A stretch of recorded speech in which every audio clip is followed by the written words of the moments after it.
ನಮಸ್ತೆ ಎಲ್ರಿಗೂ.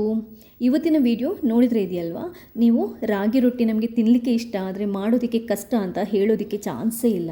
ಇವತ್ತಿನ ವಿಡಿಯೋದಲ್ಲಿ ಅಡುಗೆ ಬರದವರು ಕೂಡ ರಾಗಿ ರೊಟ್ಟಿಯನ್ನು ತುಂಬಾ ಸುಲಭವಾಗಿ ಪರ್ಫೆಕ್ಟಾಗಿ ಮಾಡುವಂಥ ಎಲ್ಲ ಸೀಕ್ರೆಟ್ ಟಿಪ್ಸನ್ನು ಹೇಳ್ಕೊಡ್ತಾ ಇದ್ದೇನೆ. ಈ ಟಿಪ್ಸನ್ನು ಫಾಲೋ ಮಾಡಿದರೆ ರೊಟ್ಟಿ ಒಂಚೂರು ಕಟ್ಟಾಗಲ್ಲ, ತುಂಬಾ ಚೆನ್ನಾಗಿ ಬರುತ್ತೆ. ಸರಿ, ಹಾಗಾದರೆ ಈ ವಿಶೇಷವಾಗಿರುವಂಥ ರೆಸಿಪಿನ ಹೇಗೆ ಮಾಡೋದು ಅನ್ನೋದನ್ನು ನೋಡ್ಕೊಂಬರೋಣ. ಒಂದು ದೊಡ್ಡ ಬೌಲಲ್ಲಿ 1 ಬೌಲಷ್ಟು ರಾಗಿ ಹಿಟ್ಟನ್ನು ತಗೊಂಡಿದ್ದೇನೆ. ಒಂದು 3 ಜನರಿಗೆ ರೊಟ್ಟಿ ಆರಾಮ್ಸೆ ಆಗುತ್ತೆ. ಇನ್ನೊಂದು ಮಿಕ್ಸಿಂಗ್ ಬೌಲಿಗೆ ಹಾಕ್ತಾಯಿದ್ದೀನಿ. ಇವಾಗ ಒಂದು ಸೀಕ್ರೆಟ್ ಇಂಗ್ರೀಡಿಯೆಂಟನ್ನು ಹಾಕ್ತಾಯಿದ್ದೇನೆ. ಇದೇನು ಅಂತಂದರೆ 1 ಟೇಬಲ್ ಸ್ಪೂನಷ್ಟು ಗೋಧಿ ಹಿಟ್ಟು, ರುಚಿಗೆ ಎಷ್ಟು ಬೇಕಷ್ಟು ಉಪ್ಪು, ಸ್ವಲ್ಪ ಶುಂಠಿ ಬೆಳ್ಳುಳ್ಳಿ ಪೇಸ್ಟ್, 1 ಈರುಳ್ಳಿನ ಚಿಕ್ಕ ಚಿಕ್ಕದಾಗಿ ಕಟ್ ಮಾಡ್ಕೊಂಡು ಹಾಕೊತಾ ಇದ್ದೇನೆ. 2 ಹಸಿಮೆಣಸಿನ್ಕಾಯಿನ ಕಟ್ ಮಾಡ್ಕೊಂಡು ಹಾಕೊತಾ ಇದ್ದೇನೆ ಚಿಕ್ಕ ಚಿಕ್ಕದಾಗಿ. ಕೊತ್ತಂಬರಿ ಸೊಪ್ಪು, ಹಾಗೆ ಕರಿಬೇವು ಮತ್ತು ಒಂದು ಸ್ವಲ್ಪ ಜೀರಿಗೆ ಕೂಡ ಹಾಕೊತಾ ಇದ್ದೇನೆ. ಚಿಟಿಕೆಯಷ್ಟು ಅರಿಶಿನ ಹಾಕ್ಕೊಂಡು ಇದನ್ನ ನೀಟಾಗಿ ಒಂದ್ಸರಿ ಮಿಕ್ಸ್ ಮಾಡ್ಕೊಳ್ಳಿ. ಗೋಧಿ ಹಿಟ್ಟನ್ನು ಹಾಕೋದ್ರಿಂದ ರೊಟ್ಟಿ ಕಟ್ಟಾಗಲ್ಲ ಮತ್ತು ತಟ್ಟೋದಕ್ಕೆ ತುಂಬಾ ಸುಲಭ ಆಗುತ್ತೆ. ರಾಗಿ ರೊಟ್ಟಿ ತಟ್ಟೋದಕ್ಕೆ ಮತ್ತು ಅದನ್ನ ಮಾಡೋದಕ್ಕೆ ತುಂಬ ಕಷ್ಟ ಅಂತಾರೆ. ಬಟ್ ಈ ಟಿಪ್ಸನ್ನು ಫಾಲೋ ಮಾಡಿದರೆ ತುಂಬಾ ಸುಲಭವಾಗುತ್ತೆ. ಒಂದ್ಸರಿ ಮಿಕ್ಸ್ ಮಾಡಿ 1 ಟೇಬಲ್ ಸ್ಪೂನಷ್ಟು ತುಪ್ಪ ಅಥವಾ ಕುಕ್ಕಿಂಗ್ ಆಯಿಲನ್ನು ಹಾಕೋಬೋದು. ಆಮೇಲೆ ಬಿಸಿ ನೀರನ್ನು ಸೇರಿಸ್ಕೊಂಡು ಕಲಿಸ್ಕೋಬೇಕು. ಇದರಿಂದ ಏನಾಗುತ್ತೆ ಅಂತಂದರೆ ಹಿಟ್ಟು ತುಂಬಾ ಮೆತ್ತಗೆ ಬರುತ್ತೆ.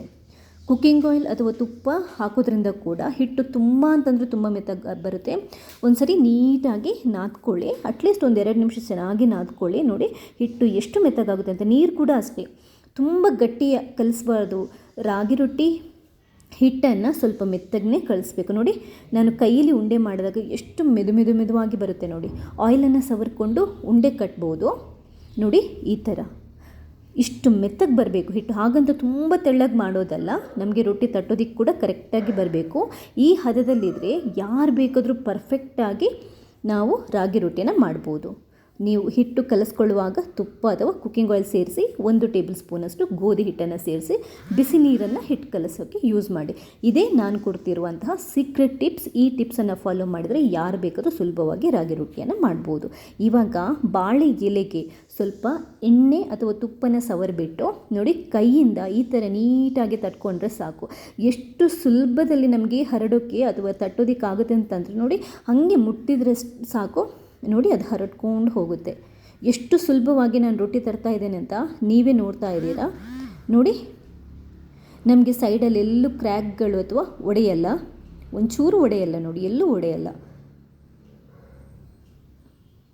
ನೋಡ್ತಾ ಇದ್ದೀರಲ್ವಾ ಎಷ್ಟು ಆರಾಮ್ಸೆ ತರ್ತಾ ಇದ್ದೇನೆ. ಎಷ್ಟು ತೆಳ್ಳಗೆ ಬೇಕಾದರೂ ಈ ವಿಧಾನವನ್ನು ಫಾಲೋ ಮಾಡೋದ್ರಿಂದ ಎಷ್ಟು ತೆಳ್ಳಗೆ ಬೇಕಾದರೂ ನಾವು ರೊಟ್ಟಿಯನ್ನು ತಟ್ಕೋಬೋದು. ಆರೋಗ್ಯಕ್ಕೆ ತುಂಬಾ ಒಳ್ಳೆಯದು ರಾಗಿ ರೊಟ್ಟಿ. ತವನ ಅಂದರೆ ಕಾವಲಿಯನ್ನು ಬಿಸಿ ಮಾಡಿಕೊಂಡು ಒಂಚೂರು ತುಪ್ಪನ ಸವರಿ ಅಥವಾ ಎಣ್ಣೆನ ಸವರಿ ಬಾಳೆ ಎಲೆನ ಈ ಥರ ಮಗುಚಿ ಹಾಕಬೇಕು. ಒಂಚೂರು ಕಾದ ನಂತರ ಕೊನೆಗೆ ಇದನ್ನ ಬಿಡಿಸ್ಕೋಬೇಕು. ಒಂದೇ ಸರಿಗೆ ನೀವು ಬಿಡಿಸಿದರೆ ಏನಾಗುತ್ತೆ ಅಂತಂದರೆ ಕಟ್ಟಾಗಿ ಹೋಗುತ್ತೆ.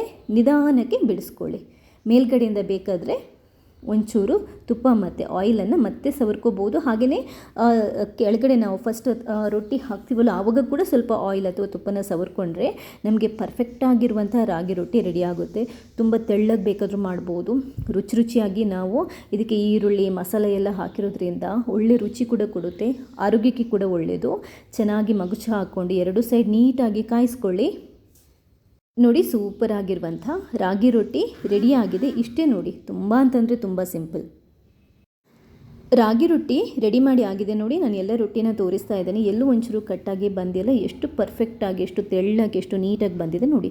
ಇವಾಗ ಒಂದು ಇದಕ್ಕೆ ಸೂಪರ್ ಆಗಿರುವಂಥ ಚಟ್ನಿ ಮಾಡೋಣ. ಸ್ಟವ್ ಮೇಲೆ ಒಂದು ಬಾಣಲೆ ಇಟ್ಟು ಚೂರು ಆಯಿಲ್ ಹಾಕ್ಕೊಂಡು ಅರ್ಧ ಟೇಬಲ್ ಸ್ಪೂನಷ್ಟು ಜೀರಿಗೆ, ಅರ್ಧ ಈರುಳ್ಳಿ, 3 ಎಸಳು ಬೆಳ್ಳುಳ್ಳಿ, ಸ್ವಲ್ಪ ಕರಿ ಲೀವ್ಸು, 1 ಹಸಿಮೆಣಸಿನ್ಕಾಯಿ, 2 ಒಣಮೆಣಸಿನ್ಕಾಯಿ, 3 ಟೊಮೆಟೊನ ಕಟ್ ಮಾಡ್ಕೊಂಡು ಹಾಕೊತಾ ಇದ್ದೀನಿ. ಚಿಟಿಕೆಯಷ್ಟು ಅರಿಶಿನ ಪುಡಿ, ಅರ್ಧ ಟೇಬಲ್ ಸ್ಪೂನಷ್ಟು ಉಪ್ಪು, ಒಂದು ಸ್ವಲ್ಪ ಕಾಯಿ ತುರಿ. ಉಪ್ಪು ನೋಡಿಕೊಂಡು ರುಚಿಗೆಷ್ಟು ಬೇಕು ಅಂದಾಜಲ್ಲಿ ನೋಡಿಕೊಂಡು ಹಾಕ್ಕೊಳ್ಳಿ. ನೀಟಾಗಿ ಇದನ್ನ ಮೆತ್ತಗಾಗೋ ಥರ ನಾವು ಫ್ರೈ ಮಾಡಬೇಕು. ಒಂಚೂರು ಮಗಿಸ್ತಾ ಇರಿ. ಟೊಮೆಟೊ ಮೆತ್ತಗಾಗಬೇಕು. ನೋಡಿ, ಈ ಥರ ಮೆತ್ತಗಾಗಬೇಕು.